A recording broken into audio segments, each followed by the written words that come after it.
Hello everyone, मैं अजीत सिंह स्वागत करता हूं आप सभी का आज फिर से हमारे इस वीडियो के अंदर, जो कि है क्लास 12 से चैप्टर पहला राष्ट्र निर्माण की चुनौतियां। इस चैप्टर के आज क्वेश्चन आंसर पार्ट हमें करने हैं, क्योंकि इस चैप्टर को कम्प्लीटली लास्ट वीडियो में आपको बता दिया गया था, उसके सारे नोट्स आपको दे दिए गए थे पीडीएफ के थ्रू। तो आज इस चैप्टर के अंदर इस चैप्टर के जितने भी इंपॉर्टेंट क्वेश्चन आंसर जो पहले एग्जाम में आए हुए हैं या टेस्ट वगैरह में पूछे जाते हैं रिपीट एंड रिपीट, उन सभी क्वेश्चन एंड आंसर को अपडेटेड सिलेबस के हिसाब से आपको यहाँ पे कंप्लीट किया गया है। तो पहले आप सभी पार्ट 1 का जो वीडियो है आपको लिंक में नीचे डिस्क्रिप्शन पे उसका लिंक मिल जाएगा, तो लिंक पे जाइए और चैप्टर को कंप्लीट देखिए। एंड ये है पार्ट 2 वीडियो, तो पार्ट 2 जो कि आपके सिर्फ क्वेश्चन आंसर कवर किए गए हैं। चैप्टर को कंप्लीट समझने के लिए आपको पार्ट 1 वाला वीडियो जो कि इस चैप्टर का है वो आपको देखना होगा। स्टार्ट करते इस वीडियो को बिना देर करे हुए।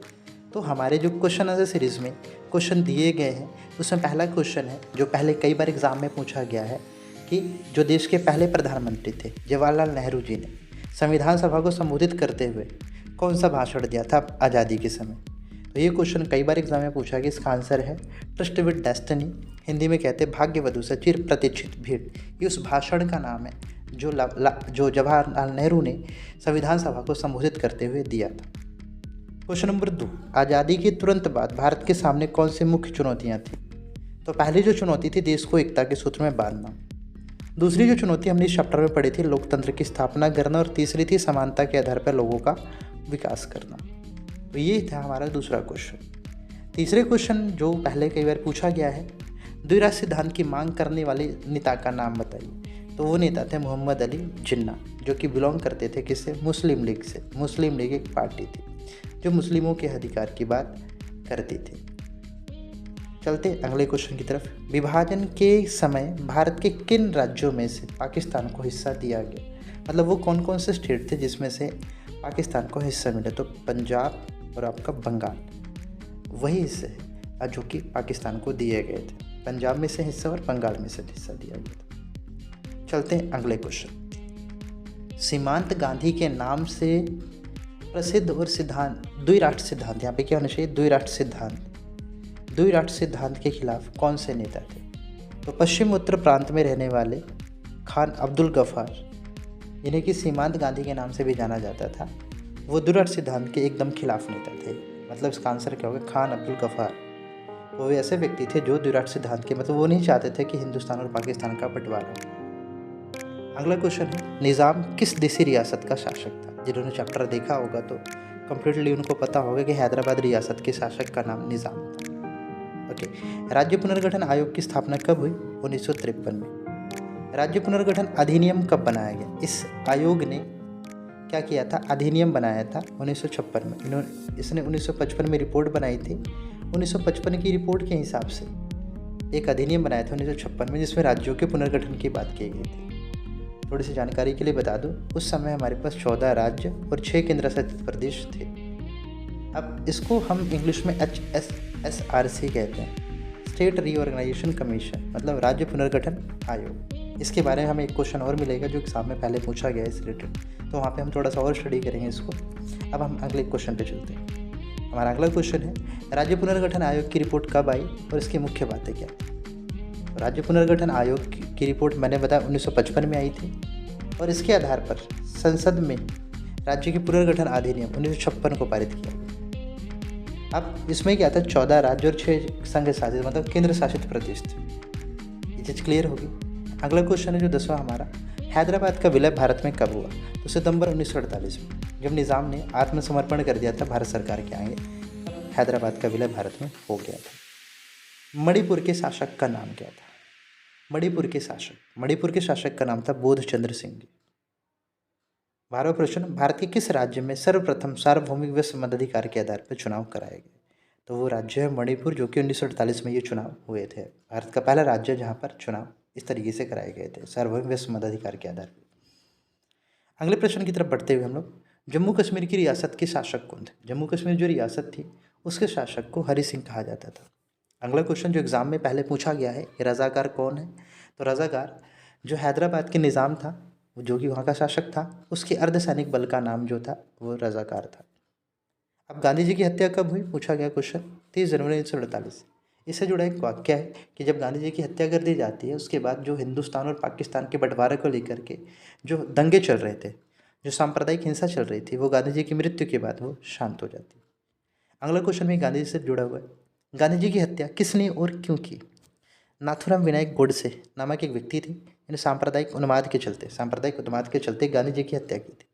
तो इस व्यक्ति ने गांधी जी की हत्या की थी। सांप्रदायिक उन्माद का मतलब होता है कि वो चाहते थे कि भारत एक हिंदू राष्ट्र रहे, लेकिन गांधी जी चाहते थे हिंदू और मुस्लिम साथ में रहे। तो उनके अंदर सांप्रदायिक उन्माद थे, मतलब सांप्रदायिक भावना के चलते उन्होंने गांधी जी की हत्या कर दी। एक अगला क्वेश्चन है, फिल्म गर्म हवा कब बनी और किस बात पर आधारित? तो आज़ादी के बाद भारत में कुछ मुस्लिम लोग रह रहे थे, मुस्लिम परिवार रह रहे थे। अब उनको यहाँ पे रहने में कुछ प्रॉब्लम आई थी। अल्पसंख्यक मुस्लिम परिवार थे, उनके सामने कुछ समस्याएं आई थी, तो इन समस्याओं को दिखाया गया गर्म हवा फिल्म में, और ये फिल्म बनी थी 1973 के अंदर। तो कुल मिला के यह फिल्म गर्म हवा मुस्लिम परिवारों पर आधारित है जो कि भारत में रह रहे थे उस समय, तो उनको किस तरह की कठिनाइयों का सामना करना पड़ा उस पर आधारित ये फिल्म बनाई गई। अगला क्वेश्चन हमारा, आज़ादी के समय कितने लोगों को देश छोड़ करके दूसरी सीमा पर जाना पड़ा? तो लगभग इसमें 80 लाख लोग थे जिन्हें की सीमा पार करके जाना पड़ा था। हमारा जो अगला क्वेश्चन है, विभाजन के समय कितने लोगों की जानें गई? तो लगभग 5 से 10 लाख लोग थे जिन्हें विभाजन के समय अपनी जानें गंवानी पड़ी। स्वाधीनता के समय भारत में कितनी रियासतें मौजूद थी? मतलब आज़ादी की अगर बात करें तो आज़ादी के समय लगभग कितनी रियासतें भारत में थी? तो लगभग 565 रियासतें आपकी किताब में पढ़ाई गई। चलिए, अब जब रियासतें थी 565, तो बारी बारी सभी रियासतों को भारत में शामिल किया जा रहा था, लेकिन कुछ ऐसी रियासतें थी जो भारत में शामिल होने को जल्दी तैयार नहीं थी, लेकिन बाद में आखिरकार हुई वो भी। तो वो कौन सी रियासतें हैं? क्वेश्चन भी एक किसवा, किन रियासतों के एकीकरण में कठिनाई का सामना करना पड़ा? तो आपके सामने 4 रियासतें जम्मू कश्मीर की, जूनागढ़, हैदराबाद और मणिपुर। इसको आप मैप में भी याद रख लेना। जूनागढ़ कहाँ पड़ता है आपका? गुजरात के अंदर। हैदराबाद आपका मिलेगा आपको तेलंगाना के अंदर। मणिपुर आपका पूर्व दिशा में पड़ेगा और जम्मू कश्मीर आपके ऊपरी हिस्से में पड़ता है। चलिए, 22वां क्वेश्चन है, देशी रियासतों का विलय किस सहमति पत्र पर हस्ताक्षर करने के बाद हो जाता था? मतलब रजवाड़ों को भारत में मिलाने के लिए एक एग्रीमेंट बनाया गया था। उस एग्रीमेंट का नाम था इंस्ट्रूमेंट ऑफ एक्सेशन, जिस पर साइन करने के बाद कोई भी देशी रियासत या कोई भी रजवाड़ा जो था वो भारत का हिस्सा बन जाता था। तो इसका नाम याद रखना आपको, ये भी कई बार एग्जाम में पूछा गया 1 मार्क्स के लिए। हमारा अगला प्रश्न है, देशी रियासतों का विलय किस, ये तो हो गया। हमारा 23वां प्रश्न है, भाषा के आधार पर बनने वाला भारत का पहला राज्य कौन सा है? तो भाषा के आधार पर बनने वाला भारत का पहला राज्य है आंध्र प्रदेश, जो कि 1953 में बना था। इसमें एक व्यक्ति था पोट्टी श्रीरामुलु, ये आपको आगे वाले क्वेश्चन में मिलेंगे, जिन्होंने अनशन किया था इसके लिए। चलिए, अगला क्वेश्चन है 24वां, देशी रजवाड़ों की विलय में किस नेता की महत्वपूर्ण भूमिका रही? तो किस व्यक्ति ने रजवाड़ों को भारत में मिलाने में, भारत को एकीकृत करने में योगदान निभाया? तो सरदार वल्लभ भाई पटेल, जिन्होंने देश को इकट्ठा किया। इसके अलावा उनकी प्लानिंग करने में एक और व्यक्ति थे जिनका नाम था वीपी मेनन। वीपी मेनन, तो वीपी मेनन भी इस योजना में शामिल थे। मुख्य तौर पर आपकी किताब में सरदार वल्लभ भाई पटेल का नाम दिया गया। हमारा जो अगला क्वेश्चन है, आज़ादी के किसी भी जश्न में गांधी जी ने भाग क्यों नहीं लिया था?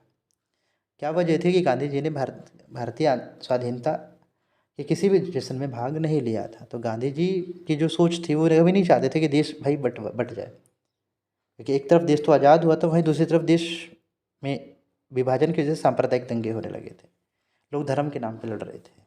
अब इसका काफ़ी दुख था गांधी जी को, इसी वजह से गांधी जी ने किसी भी जश्न में हिस्सा नहीं लिया, बल्कि वो उन स्थानों पर घूम रहे थे, उन स्थानों का दौरा कर रहे थे जहाँ पर झगड़े हो रहे हैं, जहाँ पे दंगे चल रहे हैं, उन दंगों को ताकि शांत कराया जा सके। ओके, आंध्र प्रदेश के निर्माण के लिए किस नेता ने अनिश्चितकालीन भूख हड़ताल की? अगला क्वेश्चन है हमारा जो कि, तो इसमें एक नेता थे, ये कांग्रेस पार्टी से बिलोंग करते थे, पोट्टी श्री रामुलु एक नेता थे वहाँ के। तो उन्होंने आंध्र प्रदेश के निर्माण के लिए आमरण अनशन किया और 56 दिनों के बाद इनकी मृत्यु भी हो जाती है। हमारा 27वां प्रश्न है, क्षेत्रीय संस्कृति व क्षेत्रीय असंतुलन के आधार पर सन 2000 में कौन कौन से राज्य बनाए गए? तो उस समय 3 राज्य बने थे, एक झारखंड, दूसरा छत्तीसगढ़, तीसरा उत्तरांचल। तो झारखंड जो बना था वो आपका किससे निकाल करके? बिहार से। छत्तीसगढ़ जो बना था मध्य प्रदेश में से, और उत्तरांचल बना था किस में से? आपका उत्तर प्रदेश में से। ये 3 राज्य जो कि अलग हुए थे 2000 के अंदर। ओके, राज्यों के नाम बताइए जो केंद्र शासित प्रदेश थे लेकिन अब उन्हें राज्य का दर्जा दे दिया गया। बाय मिस्टेक यहाँ पे है हो गया, ये पहले क्या थे, ये केंद्र शासित प्रदेश थे लेकिन अब उन्हें राज्य मध्य एक राज्य का दर्जा मिल चुका है। तो इसमें है मिजोरम, मणिपुर, त्रिपुरा और गोवा, जो कि पहले केंद्र शासित प्रदेश थे लेकिन अब वो खुद राज्य बन चुके हैं। अगले प्रश्न की तरफ बढ़ते हैं हम लोग। हमारा जो अगला प्रश्न है, राष्ट्र निर्माण क्या होता है या राष्ट्र निर्माण से आप क्या समझते हैं? तो एक ऐसी विचारधारा जिसमें व्यक्ति अपने धर्म, जाति, परिवार आदि के प्रति वफादारी को छोड़ करके केवल देश के प्रति वफादारी करता है। तो ऐसी सोच को हम देश निर्माण मानते हैं, ये राष्ट्र निर्माण कर रहे हैं वो लोग। चलिए अगला जो प्रश्न है, अमृता प्रीतम कौन थी? अमृता प्रीतम की स्पेलिंग प्रीतम की ही होनी चाहिए। अमृता प्रीतम एक पंजाबी भाषा की कवित्री थी और कथाकार थी जो पंजाबी भाषा में कविताएं वगैरह लिखती थी। इसी प्रकार से एक और है हमारे पास, फैज़ अहमद। फैज़ कौन थे? तो फैज़ अहमद फैज़ ये भी एक कवि थे, वही कोई स्थान है वहाँ के बिलोंग करते हैं। तो अब वामपंथी रुझान के कारण इनका जो रुझान था वो वामपंथ की तरह था, थोड़ा सा टेढ़े मिजाज के व्यक्ति थे और हमेशा ही वो पाकिस्तानी सरकार से उनका टकराव बना रहा और इसी वजह से कई बार उन्हें या लंबे समय तक जेल में भी रहना पड़ा। ओके, आज़ादी से पहले गुजरात और हरियाणा किन राज्यों के हिस्से थे? तो जो गुजरात था वो बॉम्बे प्रांत का हिस्सा था और हरियाणा था वो पंजाब प्रांत का हिस्सा बना हुआ था जब ये आज़ाद नहीं हुए थे।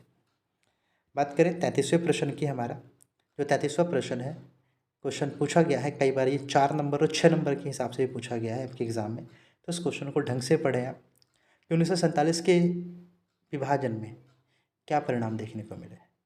तो कुछ परिणाम हमारे सामने इस प्रकार है। पहला, ब्रिटिश इंडिया वो 2 हिस्सों में बढ़ गया, भारत और पाकिस्तान। तो परिणाम आपका पहला ये है। दूसरा, पंजाब और बंगाल के वो हिस्से जिसमें मुस्लिम आबादी ज़्यादा रहती थी वो पाकिस्तान को मिल गए। चलिए, तीसरा पॉइंट है, औरतों को बहुत अधिक संख्या में अगवा किया गया। कुछ लोगों ने खुद ही मर्यादा के नाम पर बहु बेटियों को मार डाला। लगभग 80 लाख लोगों को सीमा पार करके जाना पड़ा। इसमें 5 से 10 लाख लोगों की जानें चली गई। लोगों को शरणार्थियों की तरह शरणार्थी शिविर में अपना जीवन काटना पड़ा। भौतिक संपदा जैसे टेबल, कुर्सी, टाइपराइटर, सरकारी जो संपदाएं थी उनका भी बंटवारा हुआ। तो ये विभाजन के परिणाम हमें देखने को मिले। बाकी आप चैप्टर वाले में जाएंगे तो आपको और भी अच्छे तरीके से इसका आंसर लिखा हुआ मिल जाएगा। ओके, अब ये फिलिंग द ब्लैंक्स जो एग्ज़ाम में पूछा गया एक बार, रिक्त स्थान को भरिए। डैश को सीमांत गांधी के नाम से जाना जाता था। तो मैंने बता दिया, खान अब्दुल गफ़ार थे आपको पहले ही। उन्होंने भारत को 2 राष्ट्र के विभाजन का, 2 राष्ट्र सिद्धांत जो था उसके विभाजन का क्या किया, कड़ा विरोध किया। उन्होंने ये विरोध किया इस तरह। इसी तरीके हमारा जो 35वां प्रश्न है, हैदराबाद के भारत में विलय के लिए उत्तरदायी परिस्थितियाँ बताएं कि हैदराबाद का विलय भारत में किस प्रकार से हुआ। तो हैदराबाद रियासत बड़ी थी अपने आप में और वहाँ के शासक का नाम क्या था, निज़ाम था। अब वहाँ के जो लोग थे हिंदू थे कहीं ना कहीं कुछ हद तक, और कुछ मुस्लिम भी आबादी भी थी वहाँ पे, मतलब दोनों तरह के लोग थे। तो वहाँ के शासन से बहुत ज़्यादा दुखी थे वो लोग और इसलिए उन्हें निज़ाम के खिलाफ़ क्या किया, आंदोलन स्टार्ट कर दिया। अब जब निज़ाम को पता चला कि ऐसा कुछ हो रहा है तो निज़ाम ने अपनी सेना को भेजा, अर्धसैनिक बल, जिसका नाम क्या था, रज़ाकार। इसका क्वेश्चन ऊपर आया हुआ था। अब भारत सरकार को इस बात का पता चलता है तो उसने भी क्या किया, भारतीय सेना भेज दी ताकि वो रज़ाकारों को रोक सके।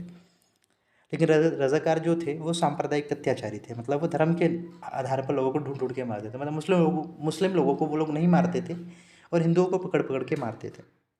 ठीक है, लेकिन सितंबर 1948 में एक लंबे संघर्ष के बाद भारतीय सेना ने इन पर कंट्रोल कर ली, किन पर, रज़ाकारों पर। और फाइनली जब ये पता निज़ाम को पता चला कि भाई उसके रज़ाकार पकड़े गए हैं तो उसने सरेंडर कर दिया, आत्मसमर्पण कर दिया। उस प्रकार से हैदराबाद भारत का हिस्सा बन जाता। तो इस प्रकार से ये क्वेश्चन 4 नंबर का एग्ज़ाम में आपके पूछा गया था पहले, तो इसको भी ढंग से प्रिपेयर कर लें। अगले प्रश्न की तरफ बढ़ते हैं। राज्य पुनर्गठन आयोग क्या था, यह कब बना और इसकी मुख्य सिफारिशें क्या थी? तो राज्य पुनर्गठन आयोग 1953 में बना। इसका काम था भैया भाषा, संस्कृति आदि के आधार पर राज्यों की सीमाएं तय करना, मतलब सीमाओं का सीमांकन करना। ठीक है, इसकी जो सिफारिशें थी, त्रिस्तरीय जो राज्य प्रणाली थी उसको समाप्त कर दिया गया। केवल 3 केंद्र शासित प्रदेश, अंडमान निकोबार, दिल्ली और मणिपुर के अलावा बाकी सभी को उनके नज़दीकी राज्यों में मिला दिया गया जब ये रिपोर्ट आई थी इसकी। ओके, राज्यों की सीमा का निर्धारण वहाँ पर बोली जाने वाली भाषा के आधार पर किया जाना चाहिए, ऐसा इन्होंने सिफारिश की। तो ये 3 बातें थी उनकी सिफारिश के अंदर। ये क्वेश्चन भी एग्ज़ाम में पहले 4 नंबर के हिसाब से पूछा गया है। आपके एक्सरसाइज में भी ये क्वेश्चन आया हुआ है, तो आप ढंग से करें। ये कार्टून कई बार रिपीट एंड रिपीट पूछा गया है, तो सो कार्टून आपके हर एक चैप्टर में है, तो इस चैप्टर का ये कार्टून इंपॉर्टेंट है अपने आप में। इसमें क्वेश्चन पूछे गए, क्वेश्चन को पढ़ें एंड आंसर पढ़ते हैं हम लोग। दिए गए कार्टून को ध्यानपूर्वक अध्ययन कीजिए और निम्नलिखित प्रश्नों का उत्तर दीजिए। तो कार्टून देख सकते हैं, इसमें 2 व्यक्ति, एक राजा है, एक नीचे उस व्यक्ति रियासत के लोग हैं और सामने एक नेता है। तो यही देखिए क्या लिखा है इसमें। कार्टून में दाईं ओर खड़े नेता, मतलब ये जो नेता है, इन नेता का नाम बताना है। तो इन नेता का नाम है सरदार वल्लभ भाई पटेल। चलिए, यह कार्टून राजा और प्रजा के किस प्रकार के संबंध को दर्शाता है? तो ये कार्टून शासक मतलब राजा और प्रजा के बीच स्वामी और दास, मतलब राजा स्वामी है और प्रजा दास है, दास के रूप में शासन कर, दास के संबंध को दिखा रहा है। शासक उन स्थान पर भी शासन करता है जिसमें जनता का कोई अधिकार नहीं था और वे शासक के विरुद्ध बोल भी नहीं सकते थे, मतलब इतने लाचार थे कि वो अपने राजा के खिलाफ नहीं बोल पाते थे। ठीक है। एंड तीसरा प्रश्न है, यह नेता किस मामले को सफलतापूर्वक हल कर सके? तो ये क्या मुद्दा था इनके पास कि किस मुद्दे के प्रति थे? तो इन्होंने क्या किया, रजवाड़ों का एकीकरण किया, जो रियासतें थी भारत में मिलाने वाली समस्या थी उसको यहाँ पे निपटाया और मणिपुर को उसमें इकट्ठा कर लिया। किसमें? ये मणिपुर के ऊपर रिलेटेड है, मणिपुर से रिलेटेड है ये। तो मणिपुर को भारत में शामिल करने वाला मुद्दा भी यहाँ पे समाप्त हो जाता है, इस समस्या का समाधान भी हो जाता है। चलिए आगे चलते हैं। हमारा जो 38वां प्रश्न है, स्वतंत्रता के समय भारत के समक्ष आई किन 3 चुनौतियों की व्याख्या कीजिए। ये क्वेश्चन 6 नंबर का है, जो पहले शॉर्ट क्वेश्चन में भी पूछा जा सकता है और लॉन्ग क्वेश्चन। तो लॉन्ग क्वेश्चन 6 मार्क्स का बनता है, जिसका आंसर आपको यही मिल रहा है। तो पहला जो इसमें चुनौती थी भारत के सामने जब भारत आज़ाद हुआ था, वो था देश को एकता के सूत्र में बांधना। क्योंकि आपको पता है भारत आज़ादी के साथ ही 2 भागों में बट गया था। और बात करें, भारत बहुत ज़्यादा विविधता वाला देश है, जहाँ पर के विभिन्न भाषा, संस्कृति, धर्म के लोग रहते हैं। उन्हें सभी को एक साथ रखने की चुनौती भारत के सामने एक काफ़ी मुश्किल वाली बात थी कि इन सबको कैसे एक साथ रखा जाए। दूसरी बात है लोकतंत्र की स्थापना करना। आपको पहले वाले चैप्टर वाली वीडियो में भी ये चीज़ बताई गई थी कि अंग्रेजों के आने से पहले भारत में क्या है, राजतंत्र व्यवस्था थी और भारत के पास कोई लोकतांत्रिक व्यवस्था का अनुभव नहीं था। अब आज़ादी के समय जो भारत ने क्या किया, संसदीय शासन को अपना लिया और लोकतंत्र के आधार पर चलाया। लेकिन अनुभव ना होने की स्थिति में हमारे सामने ये मुश्किल खड़ी थी कि क्या हम लोकतंत्र को आगे लंबे समय तक अपने पास रख पाएंगे या नहीं रख पाएंगे, लोकतंत्र हमारा टिका रहेगा या नहीं टिका रहेगा। ये समस्या हमारे सामने खड़ी थी। तो ये दूसरी चुनौती थी हमारी। जो इसी के साथ में तीसरी चुनौती थी उस समय, वो चुनौती थी हमारी आज़ादी के समय समानता का आधारित विकास करना। भाई आज़ादी के समय भारत में विभिन्न क्षेत्रों में बटा हुआ था, 565 रियासतें थी, अलग समुदाय, धर्म, भाषा, बोली वाले लोग थे। उन सबको एक साथ रखना, साथ के साथ उनका विकास करना अपने आप में एक चुनौती भरा काम था। क्योंकि भारत की भौगोलिक स्थिति की बात करें, मतलब कहीं पर क्या पहाड़ है, कहीं पर नदियाँ हैं, कहीं पर मैदान है। तो इस तरह की जो भौगोलिक स्थिति बहुत ज़्यादा अंतर वाली है भारत के अंदर, तो इन सबको देखते हुए ऐसा लगता है कि कहीं ना कहीं रुकावट भी है भारत के विकास में। तो विकास का एक ऐसा रूप चुना जाना चाहिए जिसमें सभी को मौका मिल सके, और यही था स्वतंत्रता प्राप्ति के समय भैया क्या थे कि वो सारी चुनौतियाँ जो कि भारत सरकार ने, ये भारत देश ने देखी थी। हमारा 39 क्वेश्चन है, ये आपकी एक्सरसाइज का क्वेश्चन भी है एंड 2-4 नंबर का पूछा भी जाता है आपसे, या MCQ फॉर्म में क्वेश्चन आ जाता है कई बार एग्जाम में, तो आप इसको देख लें। निम्नलिखित को मिलाइए। धर्म के आधार पर देश की सीमा का निर्धारण, ये होता है भारत और पाकिस्तान। दूसरा है विभिन्न भाषाओं के आधार पर देश की सीमा का निर्धारण, तो ये हुआ था हिमाचल और उत्तराखंड को लेकर के। भौगोलिक आधार पर किसी देश की सीमा का सीमांकन, ये होता है पाकिस्तान और बांग्लादेश। ठीक है। एंड किसी देश के भीतर प्रशासनिक और राजनीतिक आधार पर क्षेत्रों का सीमांकन, अब झारखंड और छत्तीसगढ़। इस प्रकार से क्या है, ये मैचिंग के लिए था, मतलब ये मिलान करने के लिए आया हुआ था। चलिए आपका लास्ट क्वेश्चन आपका इस वीडियो का, भारत पर कोई समकालीन राजनीतिक नक्शा लीजिए जिसमें राज्यों की सीमाएं दिखाई गई हो और निम्नलिखित रियासतों को चिन्हित किया। तो ढंग से समझना है, जो जूनागढ़ रियासत है वो गुजरात के अंदर मौजूद है। कहाँ पे? गुजरात में।